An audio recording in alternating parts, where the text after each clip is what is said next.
ሰላም ጤና ይስጥልኝ ውድ የሀተታ ተከታታዮች እንደምን አላችሁ? እግዚአብሔር ይመስገን። ዛሬ እንግዲህ ታቦተ ጽዮንን በተመለከተ ለምንድን ነው ታቦተ ጽዮን ኢትዮጵያ ልትመጣ የቻለችው? ሁለተኛ ምን ያህልስ እውነትነት አለው? አንደኛ በመጽሐፍ ቅዱስ መሰረት መጽሐፍ ቅዱሳዊነት አለው ወይ? ሁለተኛ ደግሞ በባህላችን በትውፊታችን በመንፈሳዊነታችን እንዲሁም በዘረመል የኛ ህዝብ ምንድን ነው? ማን ነው? ለምንስ ሰለሞናዊ ትውፊት ባህል ሊኖረው ቻለ የሚለውን አጠር አድርገን እንመለከታለን ማለት ነው። አሁን ብዙ ሰዎች የማይዋጥላቸው አንደኛ ቀዳማዊ ምኒልክ በመጽሐፍ ቅዱስ አልተጠቀሰም፣ ስለዚህ ውሸት ነው ብለው ያስባሉ። ሁለተኛ ታቦተ ጽዮን ከእስራኤል ወደ ኢትዮጵያ ለምን ትመጣለች? ምን ምክንያት አለ? እንዴትስ ሊሆን ይችላል? የእስራኤል ነገስታት ቀጥለዋል፣ እስከ ክርስቶስ ዘመን ድረስ የእስራኤል መንግስት ቀጥሏል የሚል ሀሳብ ነው ያላቸው። ስለዚህ ወደ ኢትዮጵያ መምጣቱስ ዝም ብሎ የፈጠራ ትርክት እንጂ እውነት ሊሆን እንዴት ይችላል ብለው ጥርጣሬ የሚያድርባቸው፣ ፈጽሞ ደግሞ ይህንን ውሸት ነው ብለው ዲስሚስ የሚያደርጉ ማለት ነው የሚክዱ ሰዎች አሉ። ነገር ግን ይህንን በሶስት መንገድ እናያለን። አንደኛ መጽሐፍ ቅዱሳዊ የሆነው ምክንያት ምንድን ነው? ሁለተኛ የእኛ ትውፊት ምንን መሰረት አድርጎ ነው? ሶስተኛ ደግሞ ሳይንሱስ ዘረመል ዲኤንኤ ምን ይላል የሚለውን እንመለከታለን። በቅድሚያ እንግዲህ ሀተታን ሰብስክራይብ ማድረግ እንዳትረሱ፣ እንዲሁም ደግሞ ለማስታወስ ያክል አባል የሆናችሁ ሜምበር የሆናችሁ የእናንተ ድጋፍ በብዙ ይህን ቻነል እያጠናከረ ነው ያለው። አንዳንዶቻችሁ ፕሮግራሞቹ ቶሎ ቶሎ ስለማይመጡ የምትሰላችሁ ይመስላል። ነገር ግን ማወቅ ያለባችሁ እነዚህ ፕሮግራሞች ሄቪ ነው፣ ማለትም እንደዚህ ዕለታዊ ጉዳዮች ላይ ያተኮረ ሳይሆን በደንብ የምታላምጡት ፕሮግራም ነው። ስለዚህ አንድ ፕሮግራም ሰርተን ሳምንት ሙሉ እዛ ውስጥ ያለውን ነገር ማሰላሰል ይቻላል፣ ያስፈልጋል። ስለዚህ ከባድ የሆኑ ርዕሰ ጉዳዮችን ስለሆነ በየዕለቱ ማድረግ አይቻልም፣ ይከብዳል። ነገር ግን አንድ ፕሮግራም ሲወጣ ያ ፕሮግራም አንደኛ ዝም ብሎ የዕለት ወሬ ሳይሆን የርዕዮተ ዓለም ግንባታ እና በደንብ ጊዜ ወስዶ ሳምንት ሙሉ ማላመጥ ያስፈልጋል። ስለዚህ ይህንን ታሳቢ በማድረግ ሳትሰላችሁ ቻነሉን ለማጠናከር ሜምበር ሆናችሁ ጆይን የሚለውን ተጭናችሁ ሜምበር በመሆን ቻነሉን እንድታጠናክሩ እንዲሁም ከታች የተያዘውን ሊንክ ተጭናችሁ ቻነሉን እንድትደግፉ እንግዲህ እንጠይቃለን፣ እናሳስባለን። እናመሰግናለን። አሁን ቀጥታ ወደ ጉዳዩ ስንገባ ታቦተ ጽዮን ወደ ኢትዮጵያ ልትመጣ የቻለችበት ምክንያት ምንድን ነው? እንግዲህ ሁለት ነገሮችን እንመለከታለን። አንደኛ መጽሐፍ ቅዱስ ነው። ሁለተኛ ክብረ ነገስት፣ የኢትዮጵያ ማንነታዊ ሰነድ ማለት ነው፣ የሀበሻው መንግስት። ይህ የሀበሻው መንግስት ጥንታዊ መንግስት፣ የሰለሞናውያን ስርወ መንግስት፣ የጥንተ ሳባውያን የአክሱማውያን ስርወ መንግስት ወይም ደግሞ ሀገረ መንግስት ሰነድ አለው። ማለትም አንድ መንግስት ሲመሰረት ወይም ደግሞ ሲታደስ ማንነቱን ይገልጻል። ክብረ ነገስት ደግሞ የዚህ የአባቶቻችን መንግስት የማንነት ሰነድ ነው። ያ የሚለውንም እንመለከታለን ማለት ነው። ማለትም በአጠቃላይ ሀሳቡ ይዘቱን እናሰላስላለን። መጽሐፍ ቅዱስ ጋር ስንመጣ ታቦተ ጽዮን ከእስራኤል ለምን ወጣች?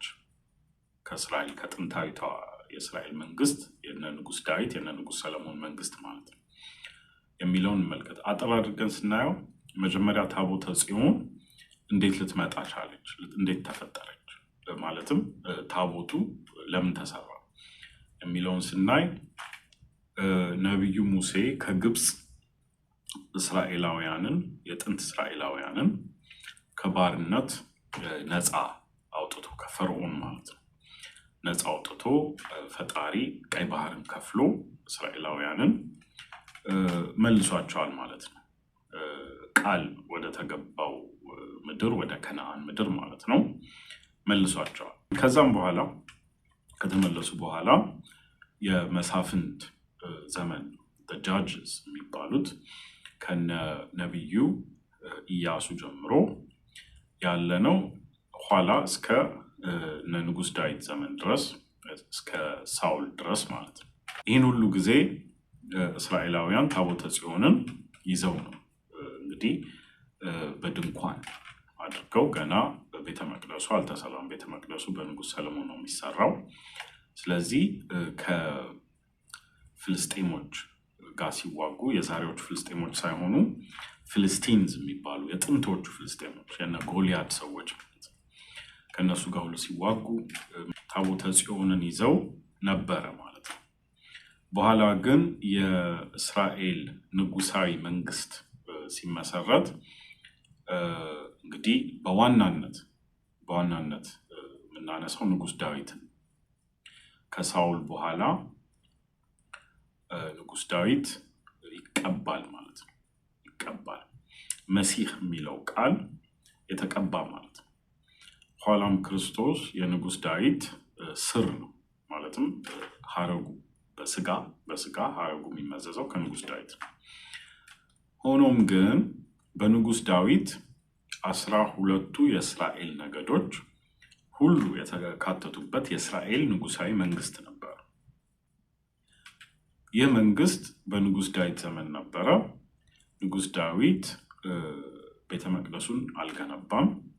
ከንጉስ ዳዊት በኋላ ከንጉስ ዳዊት ልጆች መሃል ንጉስ ሰለሞን ይነግሳል ማለት ነው።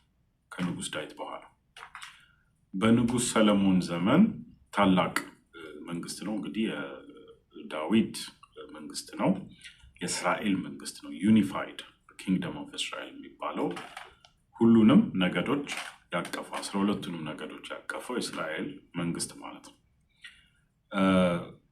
ይሁን እንጂ አሁን የእስራኤል ነገስታት የሚመዘዙት ማለትም ዘራቸው የሚመዘዘው ማንነታቸው ከይሁዳ ነገድ ነው። ይሁዳ ከ12ቱ የእስራኤል ነገዶች አንዱ ነገስታት የሚገኙት ከይሁዳ ነገድ ነው። እንዲሁም ደግሞ ክርስቶስም ራሱ ከንጉስ ዳዊት ስለሆነ የሚወለደው በስጋ የሚገኘው ከይሁዳ ነገድ ነው። ለዚህም ነው በመጽሐፍ ቅዱስ ክርስቶስ ሞዐ አንበሳ ዘእምነገደ ይሁዳ የሚባለው የይሁዳ አንበሳ ድል ነሳ የሚባለው የይሁዳ አንበሳ ማለት ከይሁዳ ነገድ የሚገኝ መሆኑን የሚያሳይ ከዳዊት ዘር ወይም የዳዊት ስር ማለት ነው። አሁን በንጉስ ሰለሞን ጊዜ ቤተ መቅደሱ ይሰራል። ቤተ መቅደሱ ለታቦቱ ማደሪያ ይሆናል ማለት ነው። ታቦቱ ደግሞ የቃል ኪዳን ታቦት እንዲሁም ደግሞ የእግዚአብሔር ማደሪያ ነው እና ምንነቱን የሰው አእምሮ አይረዳውም። ማለትም የእግዚአብሔር መንፈስ የእግዚአብሔር ማንነት ያለበት ነው። ታቦቱ በውስጡ ጽላት አለ። ጽላቱ ላይ 10ቱ ትእዛዛት አሉ። ታቦቱ ደግሞ ያንን የያዘ ነው። በምን መልኩ እንደተሰራ እንግዲህ መጽሐፍ ቅዱስ ውስጥ ይጠቀሳል። የተዋበ ነው እና በወርቅ ሁሉ የተሰራ የተዋበ ነው። ስለዚህ አሁን ቤተ መቅደሱ የተሰራው ለታቦቱ ነው። እንዲሁም ትእዛዛት አሉ። ይህ ቤተ መቅደስ የአምልኮ ቤት ነው። በውስጡ ደግሞ ሆሊ ኦፍ ሆሊዝ የሚባለው መቅደሱ አለ። ማለትም ማንም የማይገባበት እዛ ውስጥ ነው ታቦቱ ያለው። ካህኑ ብቻ የሚገባበት ማለት ነው። ሃይ ፕሪስት የሚባለው እንጂ ማንም አይደርስም። እና ልክ አሁን የኦርቶዶክሳዊት ቤተክርስቲያን ውስጥ የኢትዮጵያ ኦርቶዶክሳዊት ቤተክርስቲያን ውስጥ እንዳለው አይነት መቅደስ ማለት ነው። ስለዚህ ታቦቱ እዛ ነው ያለው። ንጉስ ሰለሞን ቤተ መቅደሱን ገንብቷል። ቃል እንደተገባለት ለንጉስ ዳዊት ልጅህ ይገነባል እንደተባለው ሆነ ማለት ነው። ነገር ግን ታቦቱ ከዛ ሊወጣ ከእስራኤል ማለትም ከእስራኤል ምድር ሊወጣ የቻለው በምንድን ነው? በምን ምክንያት ነው ብለን ስናይ እንግዲህ ንጉሥ ሰለሞን ጥበብ ከእግዚአብሔር የተሰጠው ታላቅ ንጉሥ ነው። እግዚአብሔር 2 ጊዜ የተገለጠለት እግዚአብሔርን እንግዲህ እግዚአብሔር ተገልጦለታል ለንጉሥ ሰለሞን። ስለዚህ ይሄ ጽድቅን ያሳያል። ነገር ግን በኋላ ንጉሥ ሰለሞን ታላቅ ንጉሥ ነው። ለረጅም ዓመታት ነው የገዛው እስራኤልን። በኋላ ግን ንጉሥ ሰለሞን ሳተ። ምን አደረገ?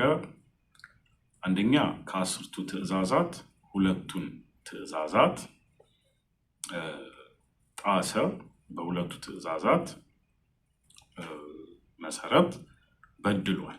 አንደኛው የመጀመሪያው ትእዛዝ ከኔ በቀር ሌሎችን አማልክት አታምልክ የሚለውን የመጀመሪያውን ትእዛዝ፣ እንደገና ደግሞ 6ኛውን ትእዛዝ አታመንዝር የሚለውን ማለት ነው። ሰለሞን ምን አደረገ? 700 ሚስቶች፣ እንግዳ ሚስቶች እንዲሁም ደግሞ 300 ቁባቶች ነበሩት። 1000 ሚስቶች ማለት ነው። ስለዚህ እነዚህ ደግሞ ከአህዛብ የተገኙ ናቸው። ከሌሎች ህዝቦች የተገኙ ሚስቶች ናቸው። የእነዚህ ሚስቶች ደግሞ እና ቁባቶች ጣዖታትን ይዘው ነው የመጡት። የነዚህ ከግብፅ እንዲሁም ከሌሎች የአህዛብ ሰዎች ጣዖት፣ እነዚህ ሚስቶች ከአህዛብ ነገስታት የሚወለዱ ልዕልቶች ናቸው። እና ምን አደረገ ንጉሥ ሰለሞን? ለእነዚህ ሚስቶች እንግዲህ ልቡ አዘነበለ። በሽምግልናው ልቡ አዘነበለ፣ ከእግዚአብሔር ራቀ እና ልቡ ወደ ሴቶቹ ሆነ። ለነሱም እነሱን ለማስደሰት ሲል እግዚአብሔርን አሳዘነ ማለት ነው። ምክንያቱም አንደኛ ቃሉን ተላልፏል፣ ሁለተኛ ጭራሽ ለእነዚህ ሴቶች ብሎ መስገጃ ለጣዖት ማለት ነው እና አስታሮት ለሚባሉ ጣዖታት እና ሞሎክ ለሚባሉ ጣዖታት፣ ለተለያዩ ጣዖታት መስገጃ አዘጋጀ ማለት ነው። እና ይህን በማድረጉ እግዚአብሔር መንግስትህን እቀደዋለሁ፣ መንግስትህን አፈርሰዋለሁ። ግን ምህረቱን ደግሞ የሚያሳየው ምንድን ነው? ከ12ቱ ነገዶች 1 ነገድ ብቻ፣ ይህም ደግሞ የሚሆነው በልጅህ ነው ብሎታል። ስለዚህ በእርሱ ዘመን ባይሆንም እርሱ ከሞተ በኋላ በሮብዓም ማለት ነው የንጉሥ ሰለሞን ልጅ፣ በእርሱ ዘመን የእስራኤል መንግስት ፈረሰ ማለት ነው። ያ ታላቅ የነበረው መንግስት ፈርሶ 1 ነገድ ብቻ የይሁዳ ነገድ ከ12ቱ እሱን ብቻ አስቀርልሃለሁ፣ ከአንተ ሐረግ ለሚወለደው ልጅ ለሮብዓም ማለት ነው እዛ ምድር ላይ አለው። ከዛ በኋላ ንጉሥ ሰለሞን ከሞተ በኋላ የእስራኤል መንግስት ለ2 ተሰንጥቋል ማለት ነው። ሰሜነኛው የእስራኤል መንግስት የሳምራውያን ማለት ነው፣ እንዲሁም ሌሎቹ የእስራኤል ነገዶች፣ ከፊሉ ደግሞ የይሁዳ ነገድ ራሱን ችሎ። ስለዚህ አይሁድ የሚባሉት የይሁዳ ነገድ ሰዎች ናቸው። የብንያም ነገድ ሰዎች አብረው ተጨምረው። ስለዚህ ዋናው ምክንያት ምንድን ነው? አስቀድሞ እግዚአብሔር ሰለሞን ይህን ጥፋት ስላጠፋ እግዚአብሔርንም ስላስቆጣ መንግስትህን እቀደዋለሁ ስላለው በዚህ ምክንያት ነው ታቦት፣ የእስራኤል ታቦት የአምላከ እስራኤል ታቦት ማለት ነው ከዛ ምድር የወጣው። ይሄ ሲሆን ግን እንግዲህ መጽሐፍ ቅዱስ ለምንድን ነው ቀዳማዊ ምኒልክን የማይጠቅሰው ተብሎ ሲጠየቅ ቀዳማዊ ምኒልክ ሊጠቀስም አይችልም። ምክንያቱም የአህዛብ ሚስቶች ናቸው እነዚህ በሙሉ። ከነሱ ስንት ልጅ እንደተወለደ እንግዲህ አናውቅም። አንድም የተጠቀሰ ልጅ የለም። የሰለሞን ልጅ ተብሎ የሚጠቀሰው ሮብዓም ብቻ ነው። ምክንያቱም እሱ ነው እዛ የይሁዳ መንግስት የእስራኤል መንግስት ከፈረሰ በኋላ የሰለሞን ልጅ የዚህ የእሱ ተረካቢ ሆኖ የይሁዳን ግዛት ብቻ ይዞ ነው የቀጠለው። በሮብዓም ዘመን ነው ይህ የሆነው፣ እግዚአብሔር መንግስቱን የቀደደው ማለት ነው። ስለዚህ ሰለሞን ግን 700 ሚስቶች 300 ቁባቶች ኖረውት ስንት ልጆች ሊኖሩት ይችላሉ? ከነዚህም ውጭ ደግሞ ንግስተ ሳባ የአዜብ ንግስት ማለት የደቡብ ንግስት ማለት ነው። አዜብ ማለት ደቡብ ማለት ነው፣ የሰው ስም አይደለም። የደቡብ ንግስት ማለት ከየመን ነው። በጊዜው ሳባ የመንና ኢትዮጵያ፣ የሳባ መንግስት ማለት ሰሜን ኢትዮጵያና ደቡብ አረቢያ ነው። የመንና ሰሜን ኢትዮጵያ አንድ መንግስት ሆኖ ማለት ነው፣ አንድ ግዛት ሆኖ። ስለዚህ ደቡብ ማለት ከእስራኤል አንጻር ነው። ከእስራኤል አንጻር ደቡብ ማለት ደቡብ አረቢያ ነው። ስለዚህ ሳባ ንግስት ማክዳ ደግሞ ሀገሯ የነበረው መንግስቷ የነበረው የት ነው? ደቡብ አረቢያ እና ሰሜን ኢትዮጵያ አንድ መንግስት ሆኖ ማለት ነው። አሁን በዛ ዘመን የሳባውያን እምነት ምን ነበር? የነ ንግስተ ሳባ እምነት እንግዲህ ከአሕዛብ ጋር የሚቆጠሩ ናቸው። ምክንያቱም የነ ኢልሙቃን እምነት እንዳውም አሁን ትግራይ አካባቢ ይሃ የኢልሙቃ ምኩራብ የ2800-2900 ዕድሜ ያለው ማለት ነው። ስለዚህ ከዛ የመጣች ናት ንግስተ ሳባ። ከእርሷ የተወለደው ቀዳማዊ ምኒልክ እንግዲህ ከውጭ የተወለደ ነው። ከውጭ የተወለደ ስለሆነ ሊጠቀስም አይችልም፣ በመጽሐፍ ቅዱስ ሊጠቀስ አይችልም። ንጉሥ ሰለሞን ከሌሎቹ ከነዚህ ሁሉ ሚስቶች እንግዲህ የወለዳቸው ልጆች ቢኖሩ በመጽሐፍ ቅዱስ ሊጠቀሱ አይችሉም። ምክንያቱም የእስራኤል ተረካቢ ሆኖ በዛ ምድር ላይ አልቀጠለም። ስለዚህ ንጉሥ ምኒልክ ሊጠቀስ አይችልም ማለት ነው። ስለዚህ ቀዳማዊ ምኒልክ ሊጠቀስ አይችልም ማለት ነው። ነገር ግን የአዜብ ወይም ደግሞ የደቡብ ንግስት የተባለችው ማክዳ ንግስተ ሳባ በስም ባትጠቀስም ከየት እንደመጣች እንዲሁም ደግሞ ወደ ሰለሞን ሄዳ እንደነበረ መጽሐፍ ቅዱስ ይጠቅሳል። ማርገዟንና መውለዷን ግን አይጠቅስም። ሌሎቹም ሚስቶች መውለዳቸውን አይጠቅስም። ስለዚህ ያልተጠቀሰበት ምክንያት ግልጽ ነው ማለት ነው። አንደኛ እሱ ነው። እንደገና በተጨማሪ ታቦተ ጽዮን ደግሞ ለምን ከዛ ምድር ወጣች፣ እግዚአብሔር ለምን ፈቀደ ብለን ብንጠይቅ የሚመጣውን አስቀድሞ እግዚአብሔር ነግሮታል።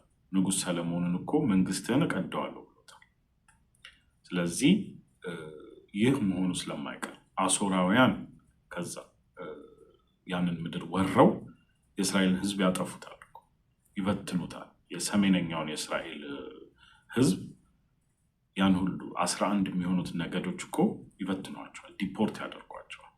እንደገና የሚቀረው የይሁዳ መንግስት፣ የይሁዳ ግዛት አንድ ነገድ ማለት ነው። እንዲሁም የብንያም እነዚህ ብቻ ናቸው የሚቀሩት። በእነዚህ ጊዜ ምን የለም? ታቦት የለም። ይህን የምናየው በምንድን ነው? ምናሴ የሚባለው ንጉስ ቤተ መቅደስ ውስጥ ታቦት ስለሌለ እዛ ስለሌለ ቤተ መቅደስ ውስጥ ጣዖት አቁሞ ነበር። ቤተ መቅደስ ውስጥ እንግዲህ ታቦቱ ቢኖር ይሄ ሊሆን አይችልም ነበር። ቤተ መቅደስ ውስጥ ታቦተ ጽዮን ብትኖር ኖሮ የበዓል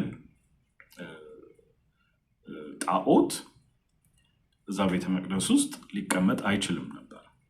ቤተ መቅደሱ ባዶውን በመቅረቱ በእግዚአብሔር ቁጣ ማለት ነው ምናሴ ያንን ጣዖት እዛ ያስቀመጠው ያስመለከው ማለት ነው።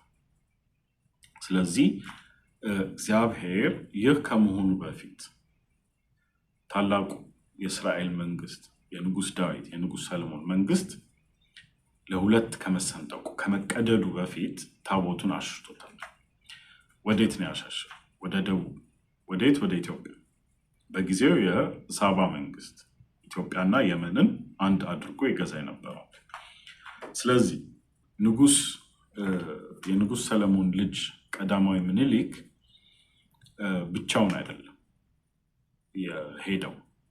አብረውት የመጡ የእስራኤል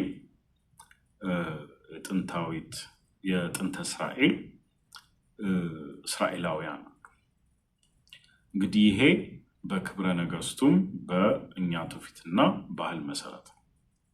ስለዚህ ታቦቱ ሸሽቶ ኦልሬዲ የንጉስ ሰለሞን ልጅ የሚሆን ቀዳማዊ ምኒልክ እብነ ሐኪም ማለት ነው። እሱ ታቦቱን ይዞ ኢትዮጵያ ገብቷል። ይህ ከሆነ በኋላ ሰለሞን ያርፋል ማለት ነው። ቆይቶ በክብረ ነገስቱ መሰረት ለኃጢአቱ ተጸጽቶ ንስሐ ገብቶ አልቅሶ ተጸጽቶ ንስሐ ገብቶ ነው የሞተው ያረፈው ንጉስ ሰለሞን። ይህ በክብረ ነገስቱ መሰረት። ከእርሱ በኋላ ደግሞ የእስራኤል መንግስት አልቀጠለም። የይሁዳ ግዛት ብቻ ነው የቀጠለው። ሰሜነኛ እስራኤልም በአሦራውያን ተወረረ፣ ጠፋ።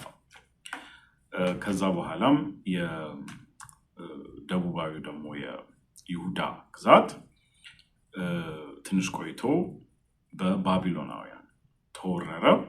እነሱም መጥተው ቤተ መቅደሱን አፈረሱት። እንዲሁም ወደ ባቢሎን የይሁዳ ሰዎች የይሁዳ ነገድ ተበተነ ማለት ነው። እሱ ወደ ባቢሎን ተሰደዱ ማለት ነው። ስለዚህ ይህ ሁሉ ሲሆን ታቦተ ጽዮን የለችም እዛ። ይህን ነው ማስተዋል የሚያስፈልገው። ምክንያት አለው። ወደ ኢትዮጵያ የመጣችበት ታቦተ ጽዮን ወደ ኢትዮጵያ መጣች ሲባል ዝም ብሎ በዘፈቀደ አይደለም፣ ምክንያት አለው። በኋላ እንግዲህ ምንድን ነው የሆነው? የኢትዮጵያ መንግስት አሁን እንግዲህ ኢትዮጵያ ስንል ማምታታት አያስፈልግም። የአበሻውን የአክሱም መንግስት የሚሆነውን ማለት ነው እያወራን ያለ ነው። የዳአማትን የሳባውያንን መንግስት ነው። የፑንትን የሳባውያንን። ሳባውያን አጋዚያን ናቸው፣ የዮቅጣን ልጆች ናቸው፣ ሴማውያን ናቸው። ያ መንግስት ደግሞ የጥንተ ኢትዮጵያውያን የኩሻውያን እና የሴማውያን ድብልቅ ነው። ለዚህ ነው አበሻ ክልስ ነው የሚባለው። ሴማውያን እነማን ናቸው? እነዚህ አሁን የመጡት ጥንተ እስራኤላውያን፣ ታቦቱን ተከትለው የመጡት ጥንተ እስራኤላውያን። አጋዚያን ደግሞ ማን ናቸው? ቀደምት ሳባውያን ናቸው። ሳባውያን ሴማውያን ናቸው፣ የዮቅጣን ዘሮች ናቸው። ሌሎቹ ጥቁር ኢትዮጵያውያን የተባሉት ማን ናቸው? ኩሻውያን ናቸው። እነሱ በፑንት ያሉት ናቸው። ፑንት ያው ፕሮቶኩሽቲክ ነው። ስለዚህ እነዚህ አንድ ላይ በአንድ መንግስት ውስጥ በሳባ መንግስት ውስጥ ሳባውያን መንግስት ውስጥ ነበሩ ማለት ነው በዚህ ጊዜ። አሁን እንግዲህ አበሻ የሚባለው እነዚህ ክልስ ነው። ስለዚህ ታቦተ ጽዮን ከዛን ጊዜ ጀምሮ አለች። የሰለሞናውያን ሥርወ መንግስት ደግሞ ከዚህ ከቀዳማዊ ምኒልክ የሚወርድ ነው ማለት ነው። ከዛን ጊዜ ጀምሮ በኢትዮጵያ ምድር በእኛ በአበሻው ምድር ማለት ነው የኖረች ናት ታቦተ ጽዮን። ምክንያቱ ይህ ነው እና ይህንን በደንብ ማስተዋል ማሰላሰል ያስፈልጋል። ሌላው ዘረመል ነው። በጣም የሚያስገርመው እና ብዙዎችን ያስደነገጠው ምንድን ነው? ሰፊ የሆነ የዘረመል ሳይንስ የዲኤንኤ ምርምር ተደርጎ በንጉስ ሰለሞን ዘመን ከ3000 ዓመት በፊት ከእስራኤል ምድር ወደ ኢትዮጵያ ወደኛ ወደ አበሻው ምድር የዘረመል ፍሰት ወይም ጂን ፍሎ እንደነበረ ተረጋግጧል። ማለትም ከእስራኤል ምድር በነ ንጉስ ሰለሞን ዘመን የዛሬ 3000 ዓመት ገደማ ከእስራኤል ምድር ለቫንት ከሚባለው ምድር አካባቢ ምንድነው ጂን ፍሎ ጂን ማይግሬሽን ማለት ፍልሰት ነበረ። ከዛ ተነስተው የጥንት እስራኤላውያን በእኛ ትውፊት መሰረት እስራኤላውያን ናቸው። እንግዲህ አሁን አንዳንድ ሰዎች የሚጠይቁት ለምንድን ነው በግልጽ እስራኤላውያን መሆናቸው የማይነገረው ይላሉ። በዘረመል ጥናቶች መሰረት አሁን ያሉት እስራኤላውያን ከክርስቶስ ዘመን በኋላ ማለትም ንጉሥ ሰለሞን 1000 ዘመናት በኋላ ነው ክርስቶስ የተወለደው።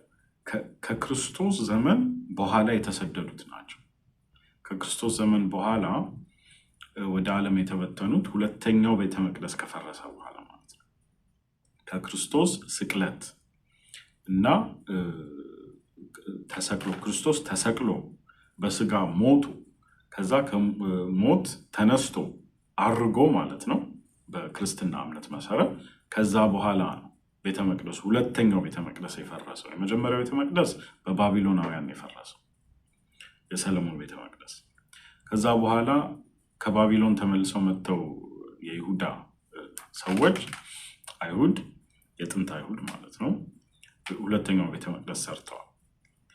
ክርስቶስ የተወለደው በሁለተኛው ቤተ መቅደስ ዘመን ነው። ሮማውያን እስራኤልን ቅኝ ከገዙ በኋላ ማለት ነው።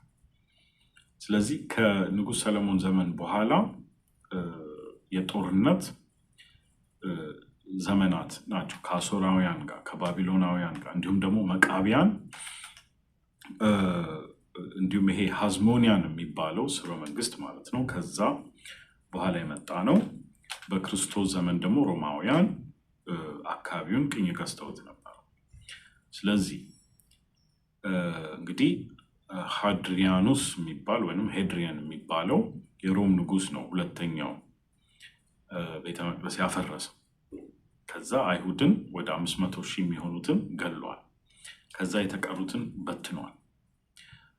እንደውም ያንን ምድር ፍልስጤም ብሎ የሰየመው እሱ ነው። ምክንያቱም ከዛ ምድር አይሁድን ለማጥፋት ሲል ያደረገው ነው እና አፈናቅሏቸው ተፈናቅለዋል።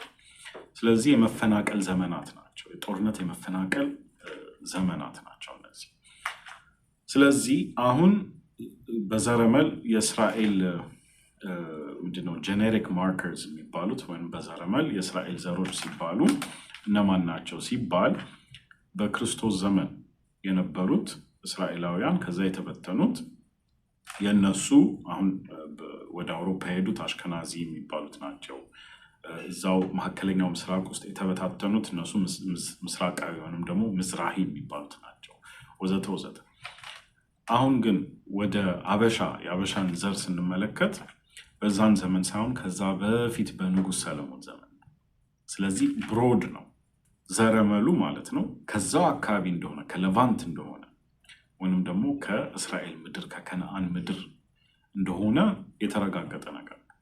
በንጉሥ ሰለሞን ዘመን እንደሆነ ከዛ የመጣው ወደ ኢትዮጵያ የተረጋገጠ ነገር ነው። የአበሻው ዘር ማለት ነው የተካለሰው አድሚክስቸር ይባላል።